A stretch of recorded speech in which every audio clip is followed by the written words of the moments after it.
நீங்க பண்ணது தானே அக்கா சொல்லிட்டு இருக்காங்க. எங்க சாமி மேல சத்தியமா சொல்லுங்க, நீங்க என் அண்ணன் சொன்ன இடத்துக்கு அரிசி அனுப்பி வைக்கலன்னு. அது மட்டுமா இவங்க செஞ்சாங்க? இவங்க செஞ்சதெல்லாம் தெரிஞ்சா நீங்க எல்லாம் ஆடி போயிடுவீங்க. அப்ப எல்லாம் தெரிஞ்சுதான் ஒண்ணுமே தெரியாத மாதிரி நடிச்சல்ல நீ.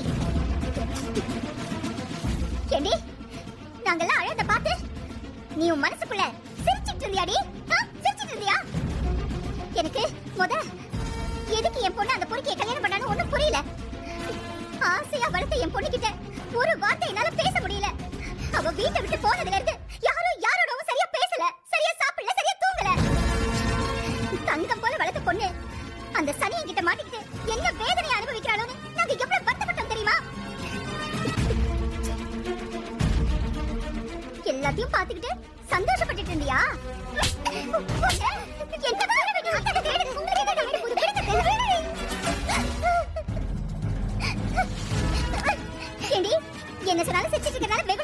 நம்ம அரசியை உட்கார வச்சு மீனா, ராஜி, குழலி 3 பேர் பேசிட்டு இருக்காங்க. சரி, இந்த பிரச்சனையை இதோட விடுங்க, இதுக்கப்புறம் நீங்க அரசிகிட்ட எதுவும் கேட்க வேண்டாம் அப்படின்னு சொல்லி பேசிட்டு இருக்கும்போது குழலி கேட்குறாங்க, இன்னும் அடுத்தது என்ன? அரசி நம்ம வீட்டுக்கு வந்துருச்சு, அடுத்தது என்ன? சதீஷுக்கு பேசி கல்யாணம் பண்ணி வச்சிடலாம் அப்படின்னு சொல்லும்போது மீனாவும் ராஜி இருந்துட்டு அதெல்லாம் வேண்டாம், நீ பேசாமல் இருக்கட்டும். அரசிக்கு இப்போ மாமா கல்யாணம் பண்ணி வைக்கிறேன்னு சொன்னாலும் நாங்கள் ஒத்துக்க மாட்டோம். அரசி நல்லா படிக்கட்டும், இன்னும் நல்ல வேலைக்கு போகட்டும். அரசியாக கல்யாணத்துக்கு ஒத்துக்கிற வரைக்கும் நாங்கள் கல்யாண விஷயத்த பேச மாட்டோம் அப்படின்னு சொல்கிறாங்க. சரி, இதுக்கப்புறம் நம்ம பேசி என்ன பண்ணுறது அப்படின்னு சொல்லி பேசிக்கிட்டு இருக்கும்போது பாண்டியன் வர்றாரு. பாண்டியன் சரி, பசங்க எல்லாத்தையும் வர சொல்லு கோமதி அப்படின்னு சொல்லும்போது, என்னங்க என்னாச்சு அப்படின்னு, இது என்ன பார்சலா, அம்பிட்டு வடையா வாங்கிட்டு வந்திருக்கீங்க அப்படின்னு சொல்லி குழலி வம்புத்துட்டு இருக்கும்போது, ஆமாப்பா பார்சல் தான், ஆனால் வேற ஒன்று அப்படின்னு சொல்லும்போது, என்னங்க அப்படின்னு சொல்லி, நீ எல்லாத்தையும் வர சொல்லு, தட்டு இதெல்லாம் எடுத்துட்டு வாமா கோமதி அப்படின்னு சொல்லும்போது, என்னன்னு சொல்லுங்க ஃபர்ஸ்ட்டு அப்படின்னு சொல்லி கேட்கும்போது, அரசிக்கு பிடிக்குமேன்ட்டு புரோட்டா வாங்கிட்டு வந்திருக்கேன், அதான் எல்லாத்துக்கும் கொடுக்கலாம்னு சொல்லி. அப்படின்னா, ஏங்க அதுக்கு முன்னாடியே என்ன சொல்லலாம்ல அப்படின்னு சொல்லி, ஏன் வீட்டு தலைவனுக்கு ஒரு புரோட்டா வாங்கிட்டு வரது கூட உரிமை இல்லையா அப்படின்னு கேட்கும்போது, புரோட்டா வாங்கிட்டு வரதுக்குலாம் உரிமை இல்லைன்னு இல்லை, அதை ஒரு வீட்டு தலைவிட்ட ஒரு வார்த்தை சொல்லியிருக்கலாம்ல, ஃபோன் போட்டாவது.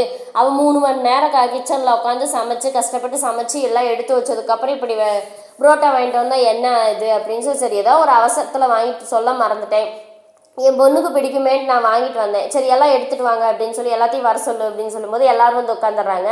பாண்டியனே எல்லாத்தையும் எடுத்து வச்சு அரசிக்கு குழலிக்கு எல்லாத்துக்குமே ஊட்டி விடுறாங்க.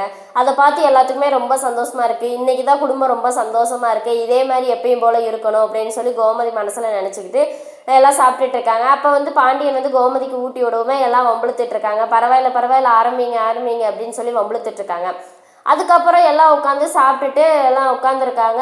சரிப்பா அரசி, நான் பழசையெல்லாம் எதுவும் பேசலை, இனிமேல் நீ எப்படி எம்பிட்டு சந்தோஷமாக இருக்கணுமோ அவ்வளோ சந்தோஷமாயிரு, பழசை எதையுமே நினைக்காத. ஆனால் எனக்கு ஒரே ஒரு கேள்வி, அப்பாவுக்கு பயந்து நீ இதை சொல்லாமல் விட்டுட்டேங்கிறது வேற, இப்போ நான் இந்த கேட்குற ஒரே கேள்விக்கு மட்டும் பதில் சொல்லுமா அப்படின்னு சொல்லும்போது, சரி கல்யாணத்துக்கு முன்னாடி நாள் வரைக்கும் நீ இருந்தது ஓகே, நம்ம குடும்பத்தை நினச்சி நீ இருந்துட்ட, ஆனால் கல்யாணம் முன்னாடி நாள் நீ எப்படி குமாரை பார்க்க போன, யார் உன்னை அனுப்பி வச்சா, யாரோட உதவியில் நீ இங்கேருந்து போன, ஏன்னா நீ தனியாக போயிருக்க வாய்ப்பு கிடையாது, என்ன சொல்லி உன்னைய வர வச்சான் அப்படின்னு சொல்லி கேட்கும்போது அரசு எதையுமே சொல்லாமல் இருக்காங்க. அப்பா மேலே நம்பிக்கை இருந்தால் நீ எதாக இருந்தாலும் சொல்லுமா, நம்ம எதாக இருந்தாலும் பார்த்துக்கலாம் அப்படின்னு சொல்லும்போது, யார் உன்னை இங்கேருந்து அனுப்பி வச்சது, எப்படி நீ இங்கேருந்து போன அப்படின்னு சொல்லும்போது, உடனே மீனாவும் ராஜியும் இதை நம்ம சொல்லிடலாம் ராஜி அப்படின்னு சொல்லும்போது, சரிங்கக்கா எந்திரி அப்படின்னு சொல்லும்போது, அதற்கு பதில் நாங்கள் சொல்கிறோமாம்மா அப்படின்னு சொல்லும்போது, என்ன பதில் சொல்ல போகிறீங்க, உங்களுக்கு என்ன தெரியும் அப்படிங்கும்போது, நாங்கள் சொல்கிறோமாம்மா எல்லாமே இப்போ நீங்கள் கேட்ட கேள்விக்கு பூரா எங்ககிட்ட பதில் இருக்குது அப்படின்னு சொல்கிறாங்க. அரசி இங்கே இருந்து போனதுக்கு காரணம், நம்ம குடும்பம் இவ்வளோ அசிங்கப்பட்டதுக்கு முழு காரணமே ஒரே ஒரு ஆள் தான், அது யாருன்னு எங்களுக்கு தெரியும் அப்படிங்கும்போது, யாருமா அப்படின்னு சொல்லும்போது எல்லாத்துக்குமே காரணம் இந்த சுகன்யா சித்தி தான் அப்படின்னு சொல்லிடுறாங்க.